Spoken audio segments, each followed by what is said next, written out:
Hi guys, isa ko ba sa nagtataka kung saan galing ang ating current taxation system? Well, makinig ka kasi yan ang topic natin today. Ang taxation system natin ngayon ay nagsimula noong American era. But before that, balik muna tayo konti during the Spanish rule. After matapos ng Spanish-American War, the Treaty of Paris handed us over from the Spanish to the Americans. So yun na nga, American era na. During American era, we were fighting for our independence, and an independent country needs a government, and a government needs funds. And where do we get funds? The people. I mean taxes.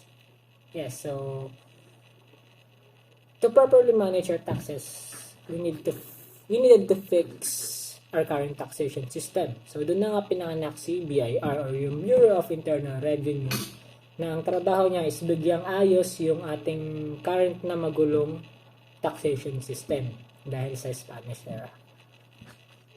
Hanggang ngayon po, siya pa rin yung taxation system natin. And there you have it, a brief background on our taxation system.